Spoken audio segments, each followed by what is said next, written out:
শুধু দর্শকবৃন্দ, তাবুক মিউজিয়াম আসলে মূলত এটা তাবুক মিউজিয়াম হলেও এটা হেজাজ রেলওয়ে স্টেশন, যা হাজিদের জন্য তৈরি হয়েছিল তুর্কি থেকে মদিনা পর্যন্ত। তো তার ঠিক মাঝামাঝি এই তাবুক অঞ্চলে তাদের একটা স্টেশন ছিল। সেই স্টেশনটা এখন আর নেই, কিন্তু এরা এখানে একটা মিউজিয়ামের মতো করে সেই আগের যে স্টিম ইঞ্জিন অন্যান্য জিনিসগুলো এখানে এখন রাখা আছে। এবং এখানে সেই ইঞ্জিনের যে একটা ক্যালিগ্রাফি সেগুলো এখন দেওয়া আছে। সুদূর তুর্কি থেকে মদিনা পর্যন্ত হাজিদের প্রায় 3 মাস সময় লাগতো, কিন্তু সেই 3 মাসকেই 8 দিনের সফরে রূপান্তর করেছিল এই ট্রেনটি।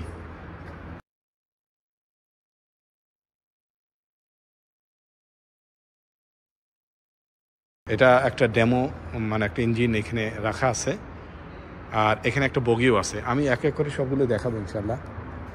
আর এখানে এই যে ট্রেনের হিস্ট্রিটা, সুলতান আব্দুল হামিদ তার আমলে উনি তৈরি করেন, তার একটা হিস্ট্রি। এটা এখন আন্ডার কনস্ট্রাকশন, হয়তোবা আরও পরবর্তীতে আরও সুন্দর করে রিওপেন করা হবে। আর এইটা যে বগিটা দেখলাম, এই বগি কিন্তু প্রাচীন একটা বগি, মানে সেই যুগেরই, প্রাচীন বলতে তুর্কিদের আমলের যে বগিটা, সেটাই এখানে এখন প্রদর্শনের জন্য রাখা আছে। আর এই ট্রেন লাইনও আমরা দেখছি এখানে। আমরা মদিনায় হেজাজ ট্রেন স্টেশনে দেখছি, এবং সেখানে বগি মাঝে মধ্যে চালুও করা হয়। আর সেই তারই ধারাবাহিকতায় এই তাবুক থেকে আলুলা থেকে মদিনা এই ট্রেনের যে গতি সেটা ছিল। তো তাবুকের স্টেশনটাও একটা বিখ্যাত স্টেশন। হাজিদের সুবিধার্থে এই ট্রেন স্টেশনটা বানানো হয়েছিল শুধু তুর্কি থেকে মদিনা পর্যন্ত। এখনও আমি গতকালকে যখন মদিনা থেকে আসছি, এই যে ট্রেন স্টেশনের বিভিন্ন জায়গায় ধ্বংসাবশেষ পড়ে আছে। আচ্ছা, এই ট্রেন স্টেশনটা এখন বালুর নিচে ঢাকা আছে, তো সেগুলো আমরা দেখেছি। এই ট্রেন স্টেশন নিয়েও আমাদের বিশাল হিস্টোরি আছে। ইনশাল্লাহ সেটা কোনো একদিন আপনাদেরকে আমি বর্ণনা করবো ইনশাল্লাহ।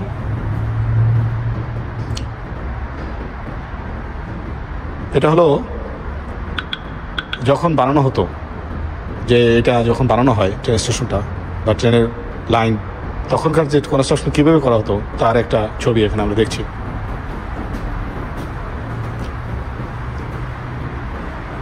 এইটা হলো মদিনার।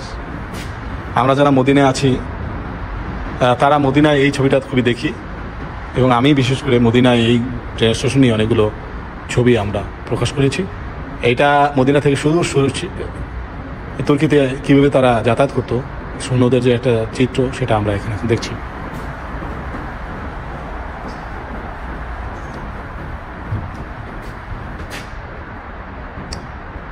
এটা ছিল ট্রেন স্টেশনের মধ্যে যে তাবুকের একটা পুরনো একটা চিত্র, এবং এখানে ইচ্ছা করলে একটা থাকার ব্যবস্থা করা ছিল, একটা হসপিটালের ব্যবস্থা করেছিল তাবুকে, সেটা এখানে দেওয়া আছে।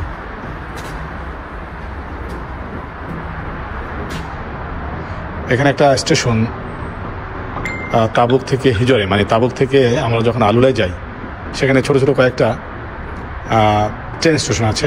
সেই স্টেশনের একটা চিত্র এখানে দেওয়া আছে।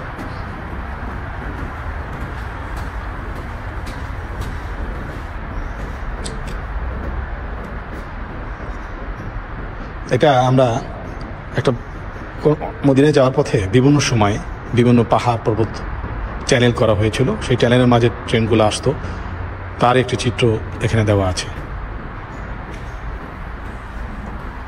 এই হলো সেই যে ট্রেনের রুট, সেই মদিনা থেকে, সুদূর মদিনা থেকে একদম তুর্কি পর্যন্ত সেটা দেওয়া আছে। এটা দামাস্কাস থেকে শুরু করে তাবুক, তারপরে আলুলা, এগুলো হয়ে মাদাইন সালে, হয়ে আলুলা, হয়ে একদম শেষে মদিনা, তার একটা চিত্র আমরা এখানে দেখছি। আসসালামু আলাইকুম রহমতুল্লাহ। যারা এই চ্যানেলগুলি দেখতেছেন, আলহামদুলিল্লাহ সবাইকে ধন্যবাদ।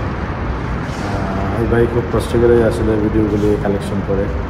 সবার কাছে আবেদন যাতে সবাই এই চ্যানেলগুলি একটু দেখে, এবং আমাদের তাবুকের ঐতিহ্য, এটা অনেক পুরাতন একটা স্টেশন, তাবুক স্টেশন যেটা মেইন। এটার জায়গাটার নাম হলো জাদ্দা, ঠিক আছে। তো আসলে অনেক সুন্দর, যারা এই তাবুকে আসেন অবশ্যই দেখে যাবেন। ধন্যবাদ সবাই, সালাম। জাজাকাল্লাহ, জাজাকাল্লাহ। এটা কিন্তু সেই যুগে আসলে স্টিমের যে ইঞ্জিন, সেই স্টিমের ইঞ্জিনের একটা ডেমো এখানে রাখা আছে, আপনাদের একটু দেখানোর ব্যবস্থা করবো ইনশাআল্লাহ। এই যে দেখুন, এইটা হলো ইঞ্জিনে ঢোকার একটা রাস্তা। এই যে এই সেই আগের মতো আমরা ঢুকে একটু দেখাচ্ছি। এখানে হলো সেই যে আগের সিস্টেমটা, এখানে একটা ওয়াচ কিপিং করার জন্য এই একটা দরজা, এদিকটা দরজা আছেই, আর এদিকেও আছে। এরপরে আমরা এটা তো এবার ইঞ্জিন দেখলাম, এবারে আমরা দেখব একটা বগি। সেই যুগে এটা কাঠের বগি করা হতো। সেই বগির ভিতরে কিছু নির্দেশন দেখা আছে। এই যে তখনকার ট্রেনে যেসব সামগ্রী ইউজ করা হতো, তখনকার মুদ্রা এবং তাদের যে রেডিওগ্রাফি যেভাবে ইউজ করা হতো সেটা এখানে দেওয়া আছে। এখানে তুর্কিদের ব্যবহৃত কিছু কয়েন দেওয়া আছে। এখানে এই ট্রেন স্টেশনের জন্য এই বাইনোকুলার, টেলিফোন সিস্টেম এগুলো দেওয়া আছে এবং তাদের স্ট্যাম্প এগুলো দেওয়া আছে। এই যে আমরা অনেকদিন পরে একটা জিনিস দেখলাম, এটা ওল্ড সিস্টেম, আমরা জানি এটা করে সংকেত দেওয়া হতো সাউন্ড দিয়ে, এবং এই সেই একটা পুরনো টেলিফোন সিস্টেম।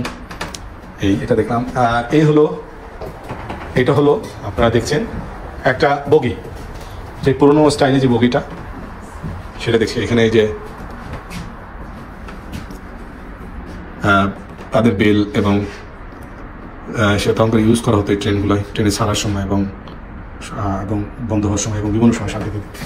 এখানে দেখছি কিছু তখনকার আমলের হুইসেল দেওয়ার জন্য, ঘড়ি দেওয়ার জন্য এবং তাদের পদবি, এবং একটা টর্চ লাইটও আমরা দেখছি এখানে। এই হলো ট্রেনের যে লাল নীল বাতি, এগুলো দিয়ে ট্রেনকে সংকেত দেওয়া হতো, সতর্ক করা হতো, সেটা এখানে দেওয়া আছে। মাশাআল্লাহ, আসলে চমৎকার একটা পরিবেশনা আমরা দেখছি। মাশাআল্লাহ,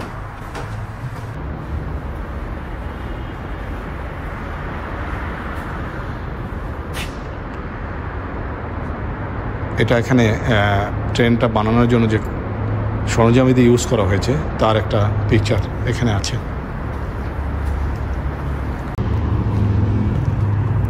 এই যে দেখবেন বিভিন্ন তাদের অফিস, সেই যুগে যে অফিস মাস্টার্স যারা স্টেশন মাস্টার বা তাদের জায়গা, তাদের অফিস, তাদের টিকিট ঘর, সেগুলো এটা ছিল। পরবর্তীতে এটা এখন সংরক্ষণ করা হয়েছে এবং আরও সুন্দর করে তৈরি করছে, সেটা আমরা এখন দেখছি।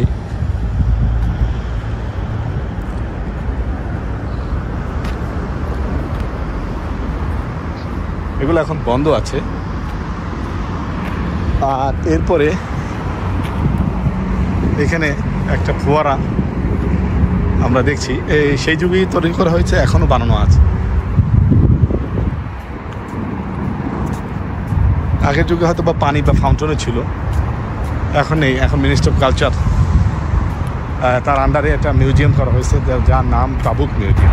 এখানে অবশ্য আরও কিছু ওয়্যার হাউস বা তাদের ওয়ার্কশপ সেগুলো দেওয়া আছে। এখন বিভিন্ন অফিস হিসেবে এগুলো ইউজ হয়, তো সেটাই আমরা এখন দেখছি।